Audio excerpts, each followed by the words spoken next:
Hola, ¿qué tal, chicas, chicos? Vamos a continuar con nuestra lectura de la obra del doctor Sigmund Freud.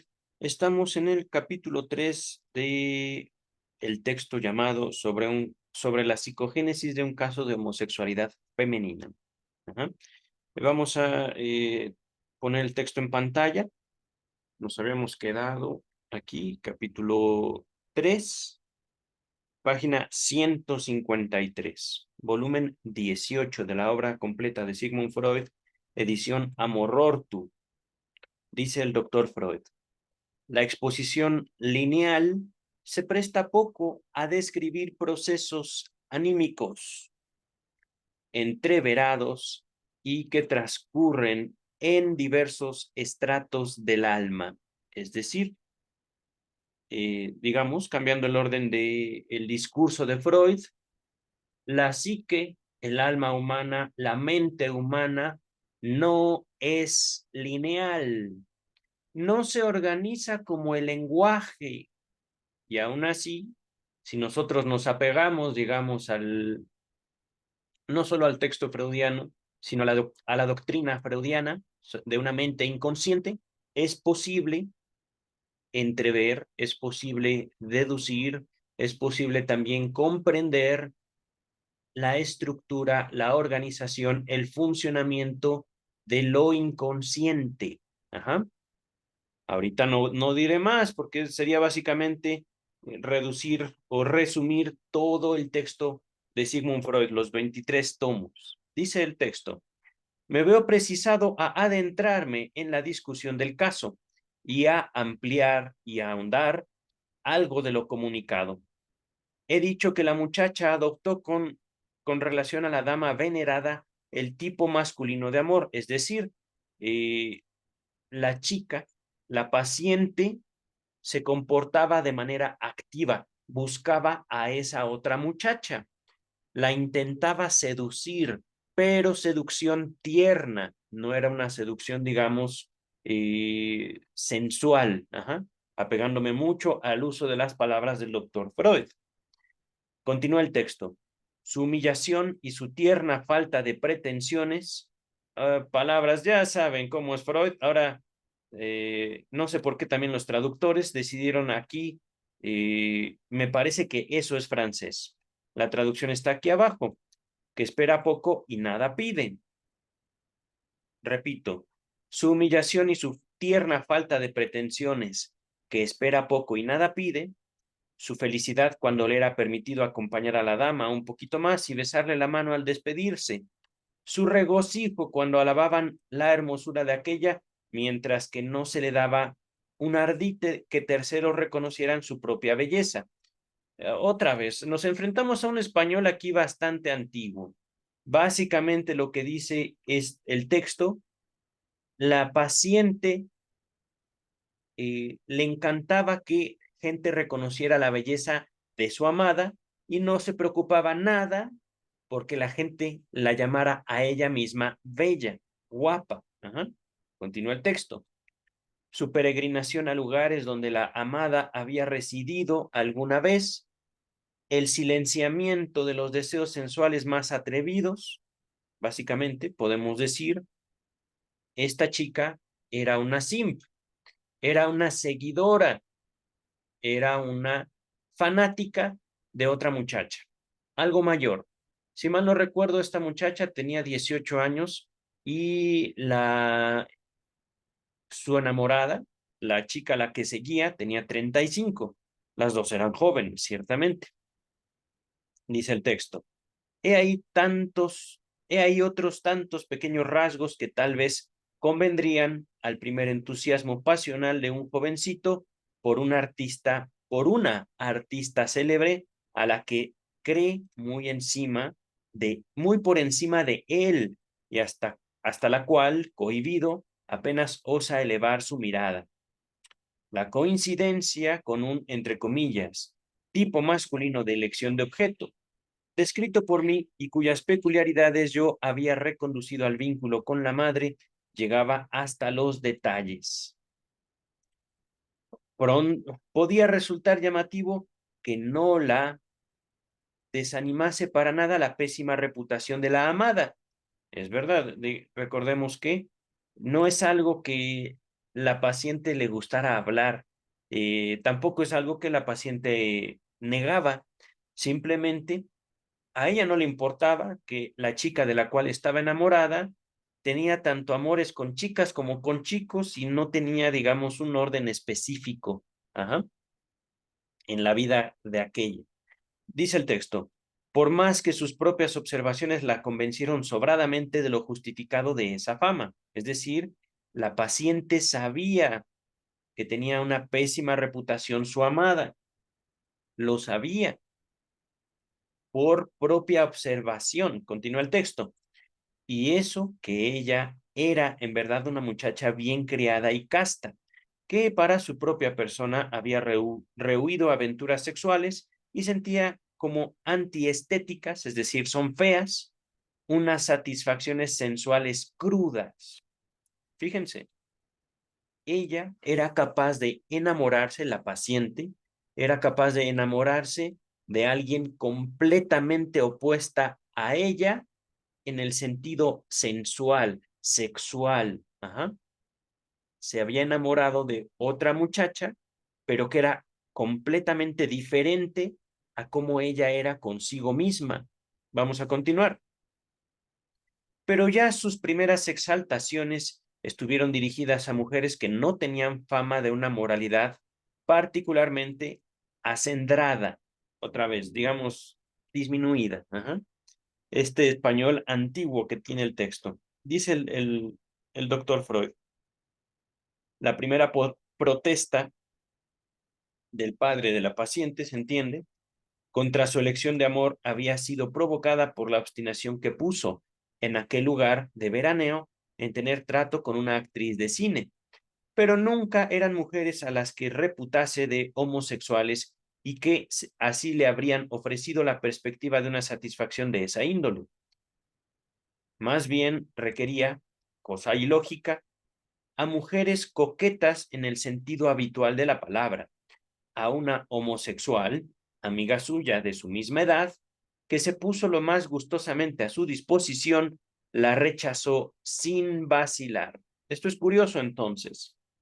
Y aquí el doctor Freud nos va dando detalles en la configuración del caso. Este enamoramiento que tenía la paciente hacia una coqueta, hacia una chica, digamos, de moral relajada, eh, contrastaba justamente en que ella no era homosexual y aún así estaba enamorada de otra chica. Ajá. Continúa el texto. Ahora bien, la pésima fama de la, entre comillas, dama, era directamente para ella una condición de amor. Y todo el enigma de esa conducta se disipa si recordamos que también para aquel tipo masculino de la elección de objeto, derivado de la madre, rige la condición de que la amada tenga de algún modo, entre comillas, mala fama sexual, y en verdad pueda calificársela de coqueta. Ajá. Otra vez palabras francesas. Continúa el texto. Cuando después averiguó cuánto convenía este calificativo a su dama venerada y que ésta lisa y llanamente vivía de la entrega de su cuerpo, su reacción fue una gran compasión y el desarrollo de fantasías y de signos según los cuales ella podría, entre comillas, rescatar a la amada de esa indigna condición. Qué curioso. Aquí esto lo menciono como curioso porque es algo que se encuentra mucho en, al menos mi práctica del psicoanálisis, dentro de la sexualidad femenina. Mujeres que buscan rescatar a sus objetos de amor, rescatar, es decir, básicamente los escogen de la basura, los y las al parecer. He dicho, por ejemplo, que esta paciente como tal no era homosexual en un sentido pleno, digamos. Había escogido a esta dama de mala reputación de forma específica, cuando ella teniendo la oportunidad de relacionarse con una amiga suya de su misma edad, en un sentido sensual, homosexual, es decir, digamos un lesbianismo, podríamos llamarlo así, ella no la escogió a la amiga, ella quería específicamente a esa mujer mayor de pésima reputación. Ajá. Continúa el texto.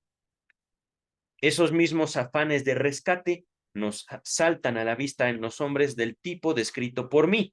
Y en el lugar citado, intenté ofrecer la derivación analítica de este empeño. Aquí no trae nota al pie de página, pero les pido busquen el texto. Se los voy a dejar en la descripción de este video sobre la más generalizada degradación de la vida amorosa. Contribuciones a la psicología del amor, me parece que es el capítulo 2 o 3. Se los dejo en la descripción. Continúa el texto. Por entero diversas son las regiones de la explicación a que lleva el análisis del intento de suicidio que me veo obligado a juzgar serio. Es decir, la muchacha, la paciente, no estaba jugando, no fue, digamos, una actuación, no estaba chantajeando a nadie. Continúa el texto. Y que por lo demás mejoró su posición tanto frente a los padres cuanto frente a la amada. Fue con ella a pasear un día por unos parajes y a una hora en que el encuentro con el padre de regreso de su oficina no era improbable. El padre pasó junto a ellas y le arrojó una mirada furiosa a ella y a su acompañante, que ya le era notoria. Tras eso, ella se precipitó a las vías del ferrocarril metropolitano. Ahora bien, su testimonio de la causación inmediata de su decisión suena sumamente verosímil. Había confesado a la dama que el señor que las había mirado tan fieramente era su padre, quien no quería saber nada de ese trato. Y la dama entonces se encolerizó y le ordenó que la dejase en el acto, y nunca más la aguardase ni le dirigiese la palabra, que esa historia tenía que terminar ya. En la desesperación de haberla perdido de ese modo y para siempre, quiso darse muerte. No obstante, tras la interpretación de ella, el análisis permitió descubrir otra que calaba más hondo y se apoyaba en sus propios sueños. El intento de suicidio fue, como cabía esperar, además de eso, otras dos cosas. Un cumplimiento de castigo o autopunición, quiere decir lo mismo, autocastigo, ¿vale? Y un cumplimiento de deseo. Miren, en cuanto esto último significaba la consecución de aquel deseo cuyo desengaño la había empujado a la homosexualidad, es decir, o a saber, el de tener un hijo del padre, pues ahora ella caía por culpa del padre. Ujú. Esto es un giro lingüístico, chicas y chicos. Ajá. Ella caía, eh, es una forma también de decir, yo me aventé, yo me arriesgué por mi padre. Ajá.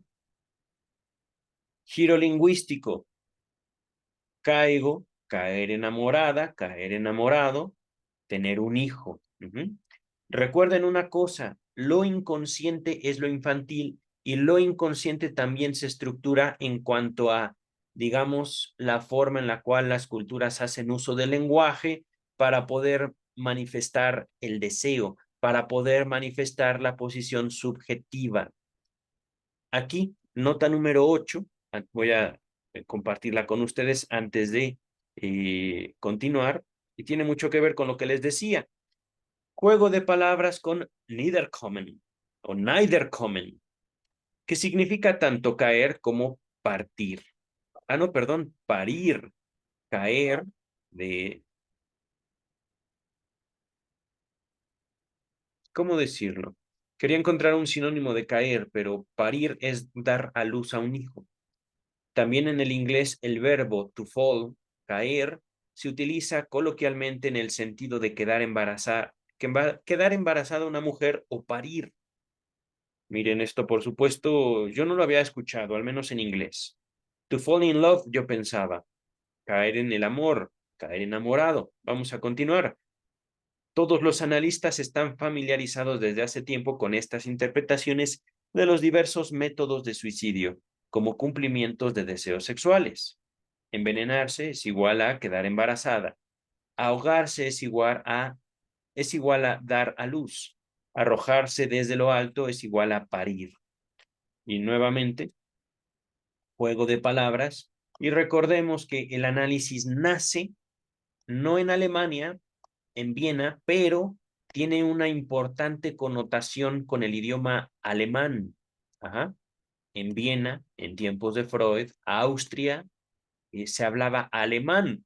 De hecho, un comentario en la interpretación de los sueños del mismo Freud, un comentario de Freud, del autor, dice, la interpretación de los sueños solo es posible en el idioma alemán. Inmediatamente se corrige Freud en una nota al pie de página. De aquí también la importancia de la aproximación de Lacan al psicoanálisis. Ajá. Ya llegaremos a Lacan, todavía falta por terminar Freud, pero ya vamos bastante adelantados. Ahorita regresamos al texto. Les estaba diciendo acerca de los giros idiomáticos, caer, caer en tentación, incluso en español se podría asociar la palabra caer con eh, la vida afectiva. Vamos a continuar. Entre esa interpretación profunda y la consciente, superficial de la muchacha, es decir, la interpretación superficial que la misma paciente tenía, establece la conexión el hecho de que en ese momento la dama había hablado igual que el padre y pronunciado la misma prohibición. Es decir, tanto el padre como la misma enamorada sabían que a esa muchachita inocente, joven y de buena educación no le convenía esa relación, lo cual, por supuesto, le parte el corazón a la paciente, razón por la cual de manera superficial ella piensa, no vale la pena la vida, me voy a entregar a la muerte. ¿Ah? Pero también en eso hay tanto un cumplimiento de castigo y autoimpuesto, que mala soy, pum, como un cumplimiento de deseo. Voy a dar a luz, voy a caer, voy a demostrar que estoy enamorada. Ajá.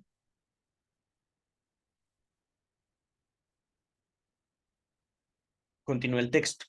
Y en cuanto a la, y en cuanto a autopunición, la acción de la muchacha nos certifica que había desarrollado en su inconsciente intensos deseos de muerte contra uno u otro de los miembros de la pareja parental, es decir, su papá o su mamá. Esto que estoy subrayando en pantalla, podemos también describirlo como una manifestación del complejo de Edipo de la paciente. Ajá. De hecho, en este texto que estamos abordando, el mismo doctor Freud señala que no le parece ninguna ganancia que podamos separar complejo de Edipo masculino y complejo de Electra en el hombre, razón por la cual estoy usando complejo de Edipo para señalar eh, tanto el deseo, en este caso de la paciente, y un deseo, ¿cómo decirlo? No, no coital, sino más bien de poder, un deseo infantil hacia su padre, como un intenso deseo de muerte, puede ser hacia papá o hacia mamá o hacia los dos, por la traición que cometieron al tener un hijo los dos, y esto nuevamente desde el punto de vista infantil. Ajá. Recordemos, lo inconsciente es lo infantil y lo inconsciente no perdona. Ajá. Vamos a continuar. Me río por este intento de la psicología que encubre nuevas formas del cristianismo protestante en perdona, perdón, tienes que perdonar. Podría asociarlo yo al menos con un mindfulness, podría asociarlo yo con un modelo de autosuperación o eh, superación personal, no sé cómo decirlo, grupos de autoayuda o sí, ¿cómo decirlo? Es que no es teoría, tampoco es religión, discurso de autoayuda podríamos llamarlo. Esto de que tienes que perdonar, ajá, que se los crea su abuelita. Dice el texto, quizá por un afán de venganza contra el padre que le perturbaba su amor, pero más probablemente, sin duda, contra la madre cuando quedó embarazada del hermanito. Recordemos, Según la historia del caso, esto había pasado 2 años antes del enamoramiento de la muchacha, a sus 16 años. Es decir, ya no era ninguna niña, y aún así, este evento, tener un hermanito, le despertó tanto su deseo de poder, un deseo erótico, como su deseo de castigo hacia los padres. Ajá, por la traición cometida en lo inconsciente, por supuesto, desde la perspectiva infantil, por el hecho de ahora estrenarse nuevamente como hermana. Continuamos con el caso. En efecto, para el enigma del suicidio, el análisis nos ha traído este esclarecimiento. No haya quizá la energía psíquica para matarse quien, en primer lugar, no mata a la vez un objeto con el que se ha identificado, ni quien, en segundo lugar, no vuelve hacia sí un deseo de muerte que iba dirigido a otra persona. Antes de continuar, les estoy subrayando esto en pantalla. En tomos pasados hemos estudiado contribuciones para un debate sobre el suicidio, otro texto del doctor Sigmund Freud, pero aquí estamos viendo sin duda una aproximación psicoanalítica, o bien podríamos decir metapsicológica, que podemos resumir del siguiente modo. El suicidio es un acto que una persona comete en su propio cuerpo, pero que al mismo tiempo simbólicamente significa un atentado en contra de otra persona. Ajá. No mata a la vez, repito, un objeto con el que se ha identificado, es decir, yo te mato a ti en mi cuerpo, ni quien, en segundo lugar, no vuelve hacia sí un deseo de muerte que iba dirigido a otra persona. Ajá. Aquí, para entender esto, para aproximarnos a esto, tengamos en cuenta el juego de la identificación como una internalización, como una apropiación de la imagen, de el valor, de la importancia de otra persona en el cuerpo propio, en la vida propia, en la persona propia. Ajá. Y esto, por supuesto, nos habla de un manejo simbólico, de un manejo abstracto, de la capacidad humana de poder separar, voy a decirlo así, cuerpo y espíritu. Voy a decirlo así por el momento, ¿vale? Y esto tiene todo que ver con la conformación del lenguaje. Vamos a continuar con el texto. Claro es que el descubrimiento regular de tales deseos inconscientes de muerte en el suicida no necesita extrañarnos, confundirnos, ajá, ni imponérsenos como corroboración de nuestras deducciones, pues el inconsciente de todos los vivos rebosa de tales deseos de muerte, aun los dirigidos contra personas a quienes por lo demás se ama. Esto es importantísimo, es decir, lo inconsciente ama y destruye por igual. Aquí lo curioso es cómo llegan a conformarse eh, estos deseos con semejante intensidad en ciertas personas o en ciertos momentos de la vida. Ajá. Dado que en lo inconsciente como tal no hay una medida de intensidad, sino que es todo o nada. Ajá. No es un poquito o un porcentaje. Ajá.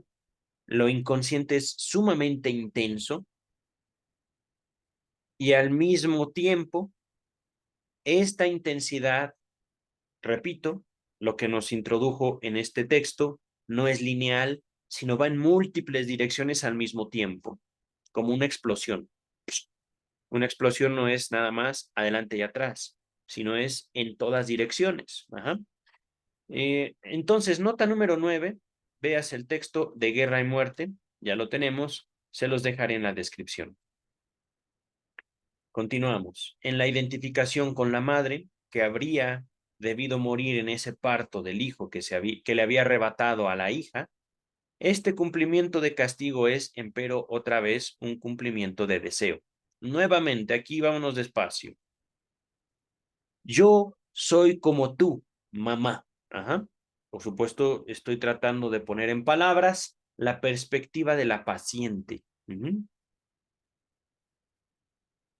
Y al mismo tiempo, ese acto de suicidio pone de manifiesto el deseo de muerte hacia la madre. Ajá. Aquí podemos ver justamente el empeño de Freud de ilustrar deseo de muerte. Sí, pero deseo de muerte hacia quién. Ese solo acto es un deseo de muerte propio por un autocastigo, es también un deseo de muerte hacia el padre y es también un deseo de muerte hacia la madre. Ajá. Y repito, todo esto por interpretaciones de sueños, ya Freud nos los dijo antes en este mismo capítulo. La madre debió haber muerto, es decir, es un deseo de la paciente. En el parto, este cumplimiento de castigo, ¿por qué? Por la traición, es, empero, otra vez, un cumplimiento de deseo. Ajá. Es decir, me hubiera gustado que mi mamá muriera en el parto. Ajá. Continúa el texto. Y en el parto no propio, no de la paciente, sino del hermanito recién nacido. Hace unos 2 años, creo, 2, 3 años antes de los eventos que ocupan el historial clínico. Continúa Freud. Por último, que fuertes motivos de la más diversa índole tengan que cooperar para posibilitar un acto como el de nuestra muchacha, no contradirá nuestra expectativa. Ok, vamos a continuar. En la motivación expuesta por la muchacha, el padre no aparece, ni siquiera se menciona la angustia frente a su cólera. En la motivación colegida por el análisis, a él le toca el principal papel. Esa misma importancia decisiva tuvo la relación con el padre también para la trayectoria y el desenlace del tratamiento analítico, o mejor, la exploración analítica. El pretextado respeto hacia los progenitores por cuyo amor quería someterse al ensayo de transmudación, ocultaba la actitud de despecho y de venganza hacia el padre, actitud que la retenía en la homosexualidad. Aseguraba, tras esa cobertura, la resistencia entregaba un vasto ámbito a la exploración analítica. Ay, caray, no entiendo muy bien esto. Permítanme. Miren, vamos a ponerlo de esto de otra forma. La paciente se sometía al tratamiento, la paciente se sometía al psicoanálisis por un supuesto respeto a los padres, cuando en realidad lo hacía por venganza y una actitud, dice el texto, de despecho. Podemos entenderlo también como burla hacia el padre. Ajá. Esta misma burla hacia lo masculino y venganza hacia lo masculino, es decir, hacia el padre de la muchacha, la retenía a ella en la homosexualidad. Ajá. Digámoslo así, en su deseo hacia esa específica mujer de mala fama. Aseguraba, tras esta cobertura, digamos, la cobertura de, ajá, voy al psicólogo, voy al psicoanálisis, ajá, y esto lo hago por respeto a mis padres, ajá. La resistencia entregaba un vasto ámbito a la exploración analítica. Es decir, podemos también decirlo como no había cooperación o era todo muy superficial, era todo muy falso. El análisis se consumó casi sin indicios de resistencia. Miren, con una alerta participación intelectual de la analizada, quien también mostraba empero una total tranquilidad de ánimo. Una vez que la enfrenté con una pieza de la teoría de particular importancia y que la tocaba de cerca, manifestó con inimitable acento: ah, eso es muy, pero muy interesante. Como una dama de mundo que es llevada por un museo y mira a través de un monóculo unos objetos que le son por completo indiferentes. Falsa, falsa, mentirosa, traicionera, dice el texto. La impresión que daba su análisis se asemejaba a la de un tratamiento hipnótico en que la resistencia de igual modo se ha retirado hasta una determinada frontera donde después resulta inexpugnable. A esa misma táctica rusa, así podría nombrársela, de que estoy cediendo, pero en realidad te estoy atrapando, obedece la resistencia muy a menudo en casos de neurosis obsesiva, que, por eso, durante cierto lapso, brindan los más claros resultados y permiten una intelección profunda de la causación de los síntomas. Y uno empieza entonces a maravillarse de que unos progresos tan grandes en la comprensión analítica no traigan consigo el más leve cambio en las obsesiones e inhibiciones del enfermo, hasta que por fin se cae en la cuenta de que todo lo que se había traído a la luz estaba inficionado, maldito español antiguo, por la reserva de la duda. Es decir, no te creo nada, doctor Freud. Ajá. Tras cuya muralla protectora la neurosis podía sentirse segura. Todo sería magnífico, se dice dentro de sí el enfermo, y con frecuencia conscientemente, si yo tuviera que dar crédito a este hombre. Pero ni hablar de eso, puesto que no ocurre tal cosa y no me hace falta cambiar en nada. Es decir, ajá, te creo, ajá, sí, claro, claro, las cosas son como tú dices. Justamente, la risa. Dice el texto, ¿vale? Si uno después se aproxima a la motivación de esta duda o de esa duda, estalla la lucha seria con las resistencias. En nuestra muchacha no era la duda, sino el factor afectivo de la venganza contra el padre, lo que posibilitó su fría reserva, lo que descompuso nítidamente el análisis en dos fases y permitió que se hicieran tan completos y abarcables los resultados de la primera, de la venganza.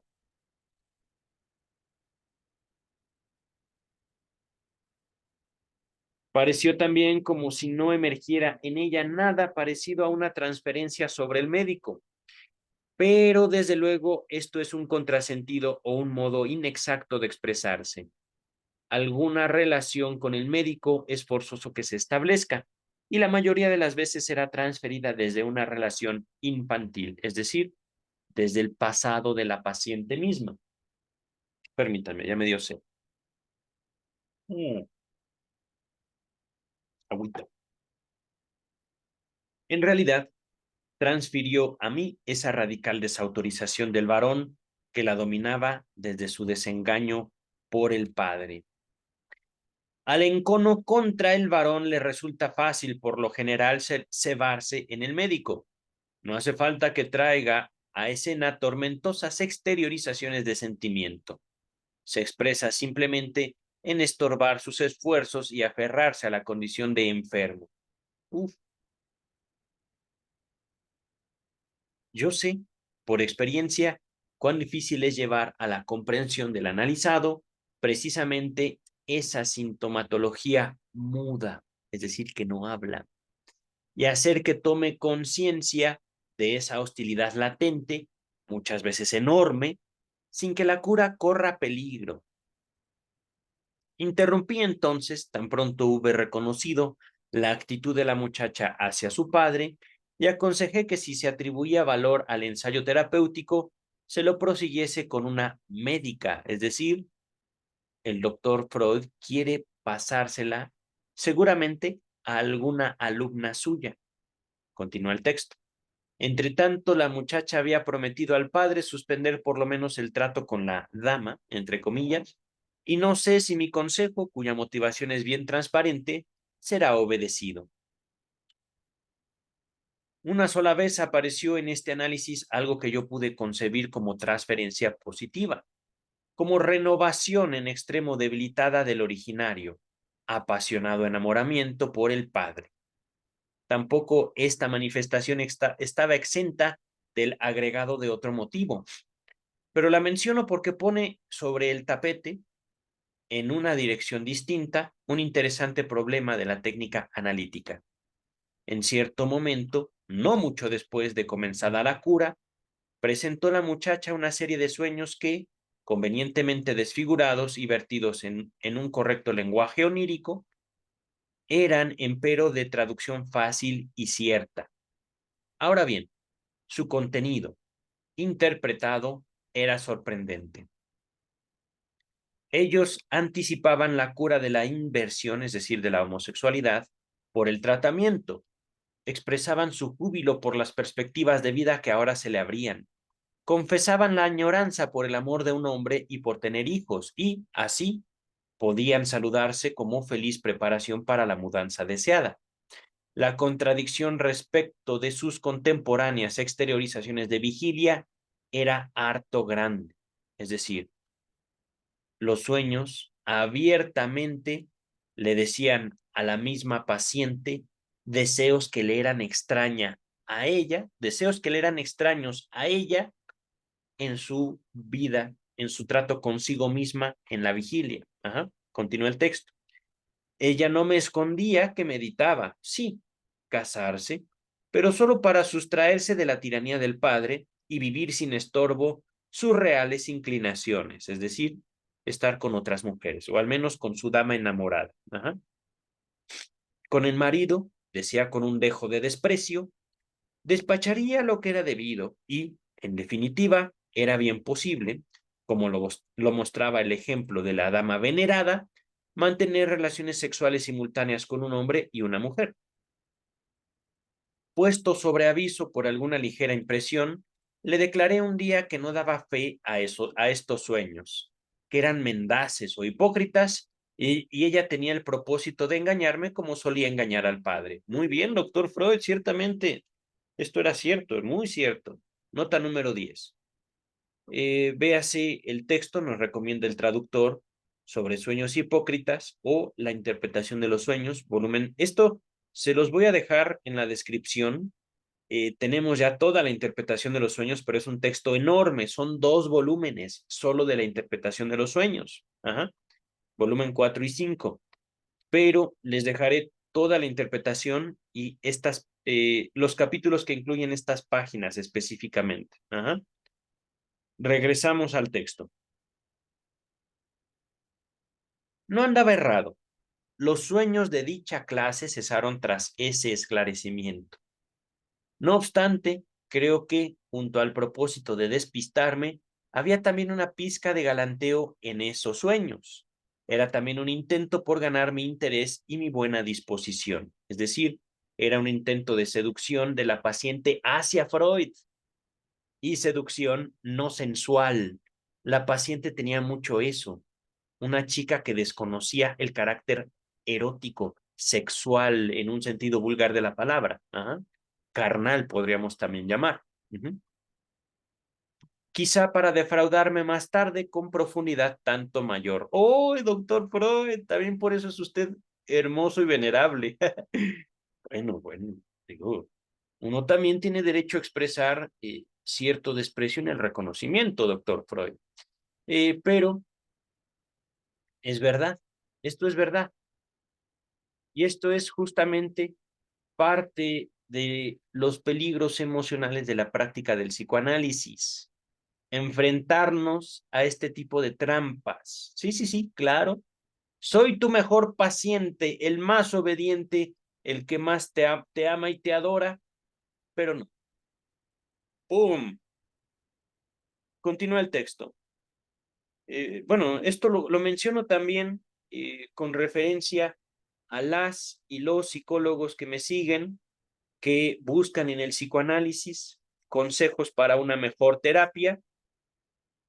Un consejo es no den terapia simplemente porque los pacientes hacen esto. Y esto no es únicamente en psicoanálisis. En el psicoanálisis podemos dar cuenta de este tipo de manifestaciones eróticas, sádicas. Ajá. Te ilusiono para después tirarte. Esto es típico de la sexualidad infantil. Esto es típico de la sexualidad humana. Y es, por supuesto, parte de las manifestaciones amorosas de los individuos. Ajá. Justamente para dar cuenta o poder decir, toda relación, incluida la analítica y la terapéutica, se pueden incluir bajo la misma categoría de una relación afectiva. Ajá. Es decir, parafraseando una frase que acabamos de leer del mismo doctor Freud, es imposible que dejemos de sentir hacia cualquiera con el cual o la cual establecemos siquiera un intercambio de palabras. Ajá. Aún más con alguien con quien tenemos un contacto verbal regular, justamente como un analista. Continúa el texto. Puedo imaginarme que apuntar la existencia de sueños de esa índole como menaz con descendencia desencadenará en muchos que se titulan analistas una verdadera tormenta de impotente indignación, con que también el inconsciente puede mentir, ese núcleo real de nuestra vida anímica, aquello en nosotros que se acerca a lo divino tanto más que nuestra miser, misérrima conciencia. ¿Qué carajos es misérrima? Ahí sí no me voy a detener. Misérrimo. Aquí está la definición de misérrimo, superlativo de mísero. ¿Qué es superlativo? Superlativo. Según Real Academia Española, su superlativo es misérrimo.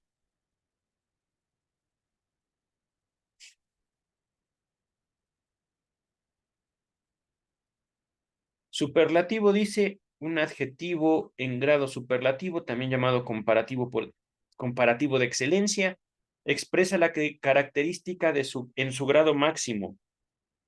Repito, misérrima podríamos entenderlo como mísero en grado extremo. Ajá. Vamos a releer esto. Lo inconscientemente, pues sí. Ese núcleo real de nuestra vida anímica, aquello que nos acerca a lo divino tanto más que nuestra asquerosa conciencia. Y entonces, ¿cómo podemos todavía edificar sobre las interpretaciones del análisis y la certeza de nuestros conocimientos? Aquí, perdonen, es una burla a Jung.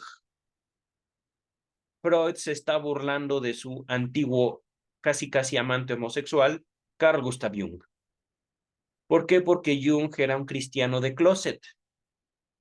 ¿Por qué? Porque Jung tenía en lo inconsciente como la muestra de su propia divinidad, hablando de un narcisismo exagerado. Ajá.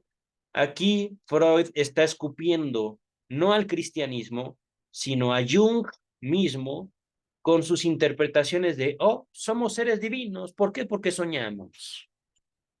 Somos seres divinos, pero más bien adórenme a mí, Carl Gustav Jung, que de repente he tenido un contacto con un Dios y Dios mandó a Eliseo y me dictó el libro rojo. Ajá.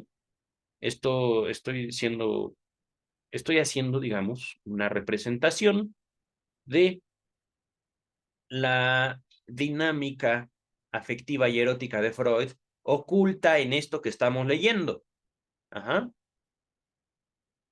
Y esto, por supuesto, tiene sentido para 1920, el año de escrito ese texto, en el cual Freud y Jung ya habían cortado relaciones, pero también para el año 2023, en el cual lo inconsciente también se absorbe dentro de un discurso místico religioso, en lo cual la conciencia es un grado de...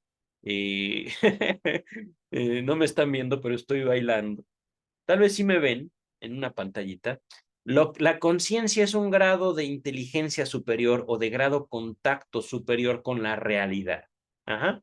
Pero eso no es la conciencia ni el inconsciente freudiano. Ajá. Lo inconscientemente, pues claro que sí, porque a lo inconsciente, a pesar de que busca el acto, no le gusta ser observado.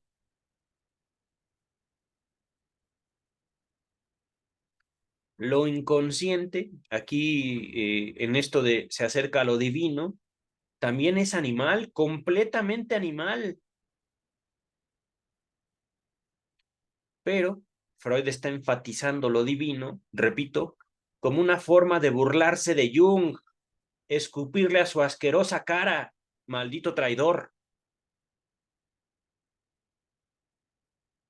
Ajá.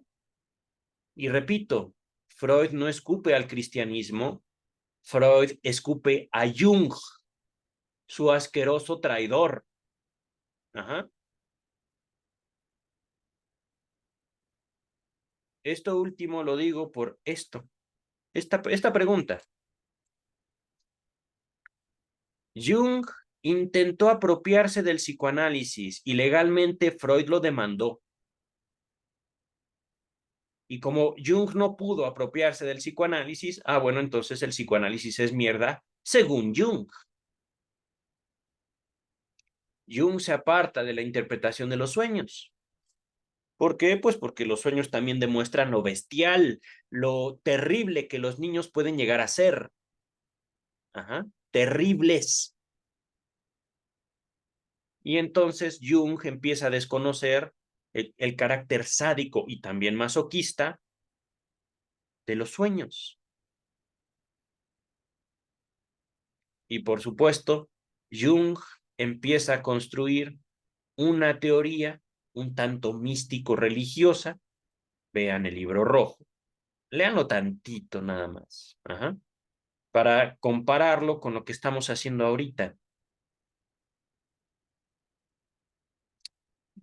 Eh, por supuesto, dentro de la psicología contemporánea, repito, año 2023, dentro de la psicología hay una corriente de pensamiento, no tanto de Jung, no se le reconoce a Jung, sino más bien que oculta la práctica del cristianismo protestante, ajá, en la cual hay nuevos valores como la asertividad, hay nuevos valores, hablo de una psicología en México, como la autoestima. Tú tienes que ser así, decir esto, hacer esto otro, pensar, ajá, de determinada manera.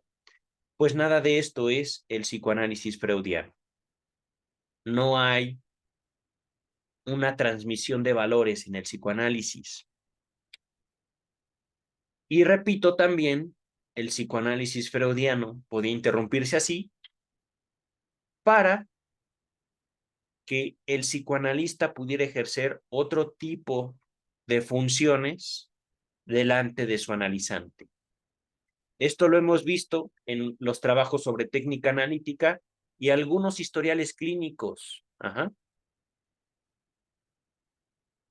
Vamos a continuar con el texto. Esto me resultó sumamente emocionante, esto que estoy subrayando en pantalla, porque es la vida anímica de Freud. Continúa el texto. Hay que decir, por lo contrario, que la admisión de esos sueños mendaces, maldito español antiguo, no significan una novedad estremecedora. Mendaces, mentirosos. Ajá. Yo sé, por cierto, que es imposible desarraigar en el hombre la necesidad de una mística y que ella hace interesantes esfuerzos por recuperarle el ámbito que le arrancó la interpretación de los sueños, su libro y su obra. Repito, en la interpretación de los sueños, Freud presenta a los médicos de su época el psicoanálisis como una ciencia, como una técnica, como una herramienta para que los doctores pudieran tratar a los neuróticos, a las neuróticas. Ajá. Pero, dice el texto, en el caso que nos ocupa, todo es bastante sencillo. El sueño no es lo inconsciente. Es la forma en que un pensamiento que ha quedado pendiente desde lo preconsciente o aún desde lo consciente de la vigilia, de la vida de vigilia, pudo ser trasegado, pudo ser atrasado, pudo ser desplazado, merced a las condiciones favorables del estado del dormir. Nota número 11. Eso me llama mucho la atención, pero veas el texto sobre algunos mecanismos neuróticos en los celos, la paranoia y la homosexualidad. Creo que no hemos llegado a él. Y también véase el texto Observaciones sobre la teoría y la práctica de la interpretación de los sueños. Creo que estos dos textos están más adelante en este mismo volumen. Pero esto es también muy interesante. Me regreso a esto. En otras palabras, ¿los sueños pueden mentir? Claro que sí.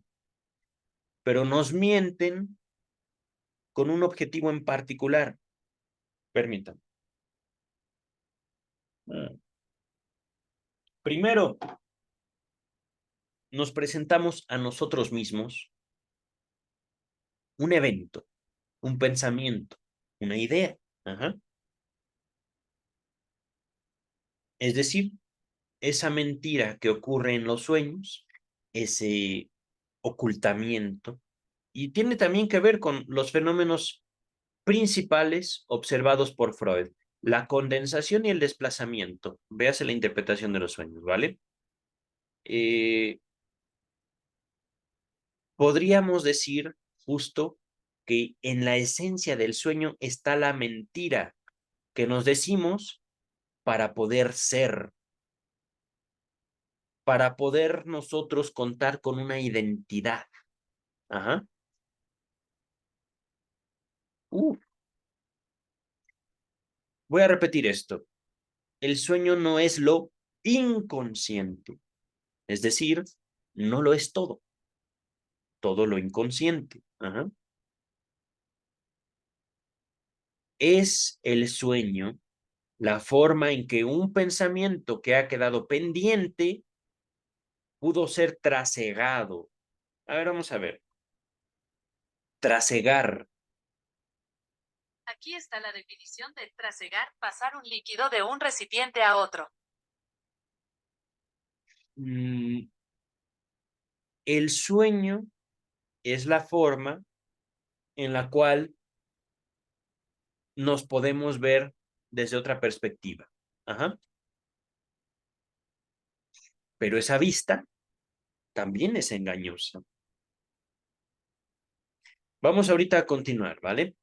Dentro de este último, dentro del estado del dormir, ganó el apoyo de emociones inconscientes de deseo y experimentó así la desfiguración por obra del trabajo del sueño, condensación y desplazamiento.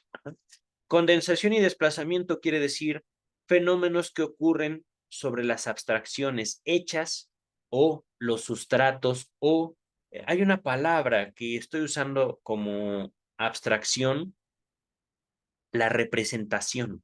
Ajá. El trabajo del sueño implica que ya hemos hecho una representación, que ya hemos sido capaces de construir símbolos con lo que hemos vivido y presentarnos dentro del sueño las cosas de forma tal que el mismo sueño sea ya un cumplimiento de deseo. Ajá. Podría sonar un poco complicado, es en realidad muy sencillo. Ahorita voy a continuar con el texto.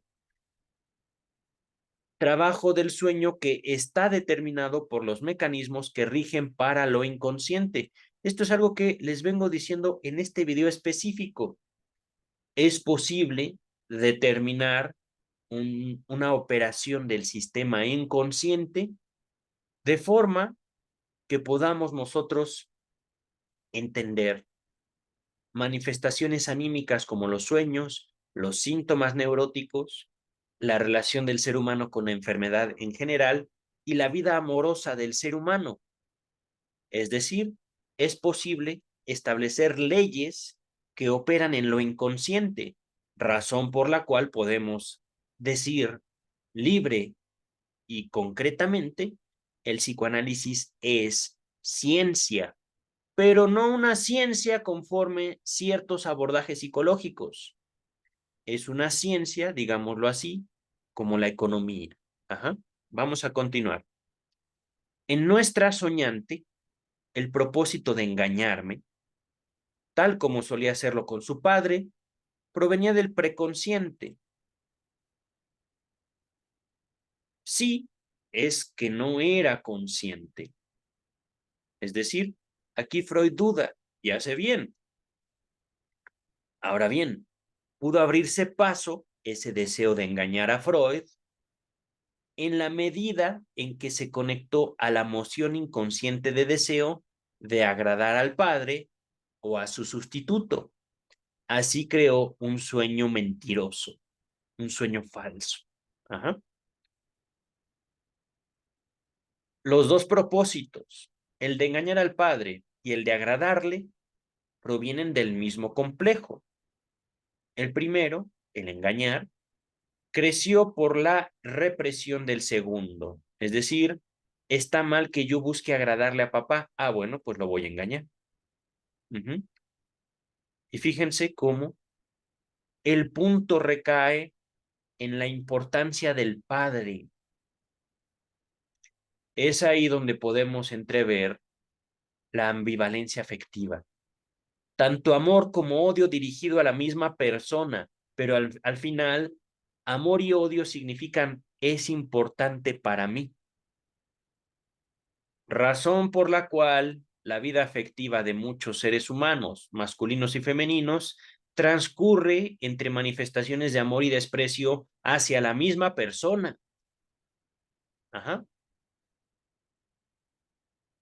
Continuamos. Y es reconducido al primero por el trabajo del sueño. Voy a repetir esto. Los dos propósitos provienen del mismo complejo. Estoy omitiendo esto, ¿vale? Y eh, repito, los dos propósitos provienen del mismo complejo, complejo de Edipo, complejo paterno. Ajá. El primero, el de engañar, creció por la represión del segundo y este es reconducido al primero. Quiero agradar a mi padre, no, bueno, quiero engañar a mi padre por el trabajo del sueño.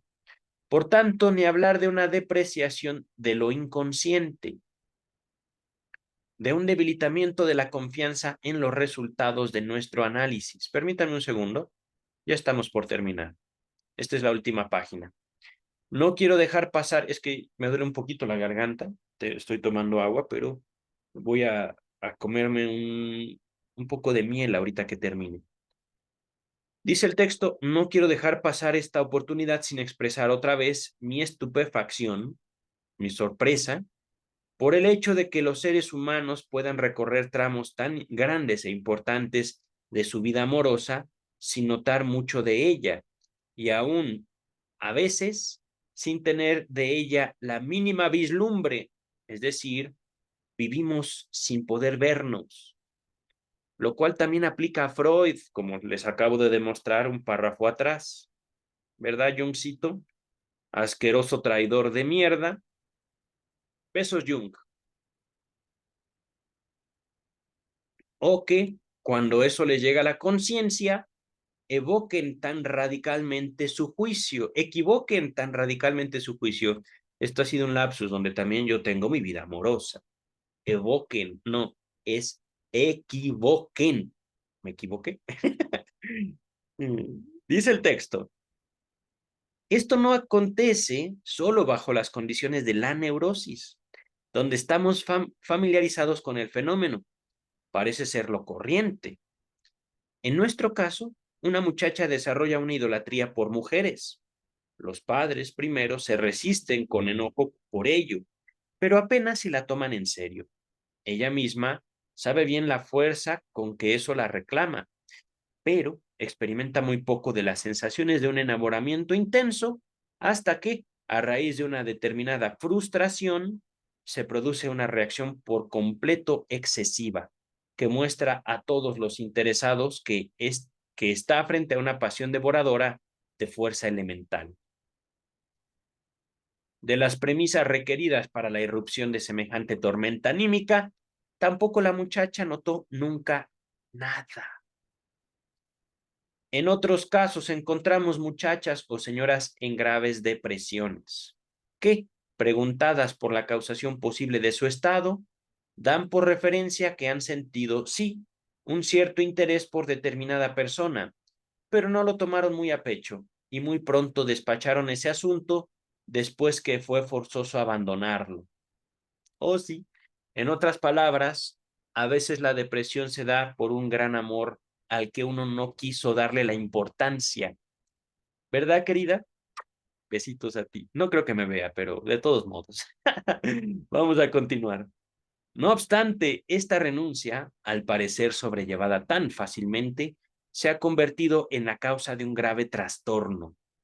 O bien, encontramos hombres que han puesto fin a sus superficiales relaciones con mujeres y solo por los fenómenos subsiguientes no pueden menos que enterarse de que estaban enamorados con pasión de ese objeto presuntamente menospreciado.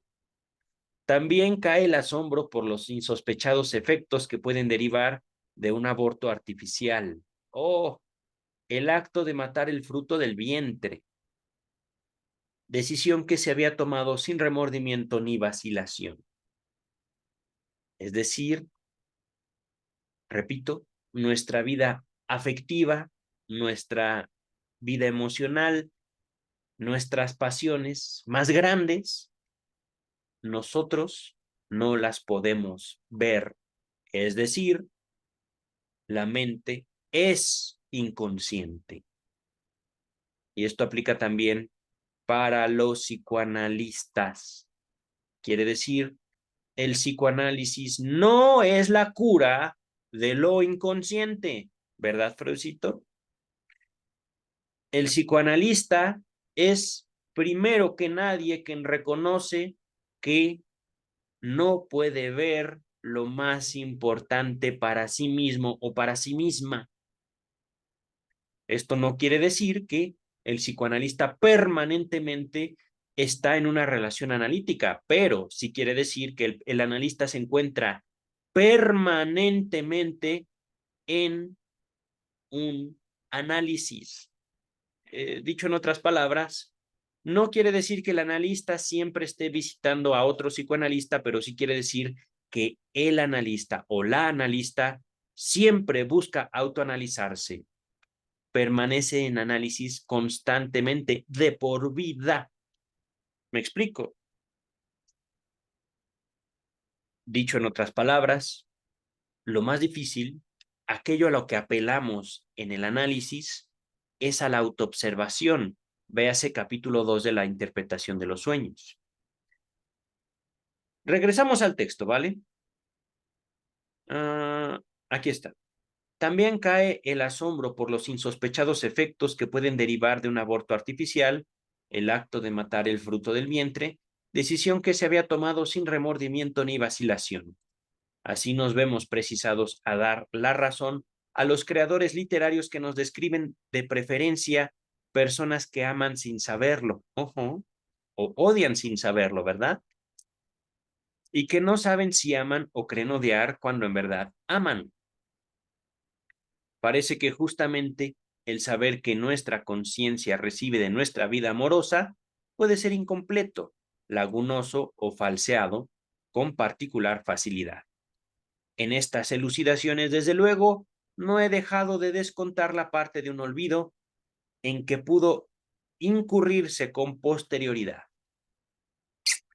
Con esto, chicas, chicos, terminamos el capítulo 3. Nos falta solo un capítulo de este texto hermoso que nos ha dejado entrever la ética del psicoanálisis. Ya vieron el título del siguiente texto, ¿verdad? Esto se va a poner interesante, pero nos falta todavía un capítulo. Parece un capítulo algo extenso, pero nada del otro mundo. El próximo video es para el capítulo 4 de sobre la psicogénesis de un caso de homosexualidad femenina. Ajá. Chicas, chicos, nos vemos en el video siguiente. Nos vemos para el capítulo 4 y último. Cuídense mucho y disfruten de su inconsciencia. Bye.